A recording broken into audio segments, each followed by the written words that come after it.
Texas Democrats have returned to the state after a 2-week-long standoff over that controversial GOP-favored redistricting plan. The Democrats' return clears the way for Republicans to move forward as early as this week with their proposal to redraw congressional voting lines. It would create 5 additional GOP-leaning districts, all in an effort to maintain control of the House of Representatives in the 2026 midterm elections. Now, part of the reason the Texas Democrats came back was because California moved forward with its own new congressional maps to counter the Republicans. CBS News correspondent Nidia Cavazos joins us now from Los Angeles. Nidia, thanks for being with us. While Democrats are back in Texas, the congressional map that they protested against is all but certain to pass. Still, it wasn't all for naught. So what did they gain from their walkout?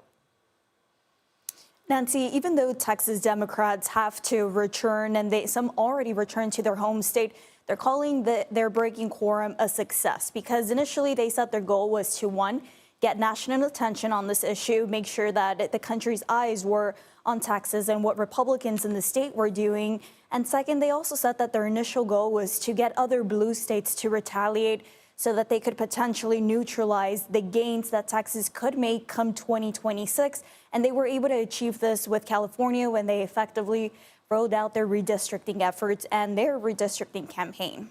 Yeah, but still, it is not a done deal in California just yet. California's proposal for a new redistricting map in that state still has to be approved by voters, and that'll be in a special election in November. So what have lawmakers said about that, and where does it stand right now? California lawmakers returned to Sacramento today. They're back in session, and they're going to be taking up this issue of redistricting. And so Republican lawmakers for sure had a lot to say today. Some of them are even calling for a federal investigation to determine exactly how congressional Democrats and California Democrats came up with these new boundaries that are, again, intended to neutralize the gains that Texas could make in 2026. Now, this week is set to have a series of public hearings. We're going to be hearing from Californians, and the cost of having a special election is also going to be discussed. Now, lawmakers are set to vote on this proposed map on Thursday, and if it passes, then a special election would be held on November 4th. But again, lawmakers and congressional Democrats are stressing that this is only going to happen if Texas approves its maps and they end up going forward with these efforts. Well, other states around the country, they've also been following the steps here from Texas and California. Which states stand out there, and which party can benefit the most? For now, we can say for certain it's Texas and California that have actually proposed maps, each one determining who would be affected by this and who could make gains here.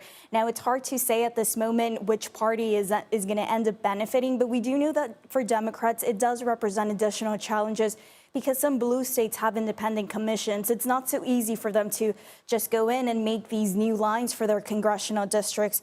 But we know that there are at least 7 states, either blue or red, that have expressed interest or intentions to redraw their congressional districts.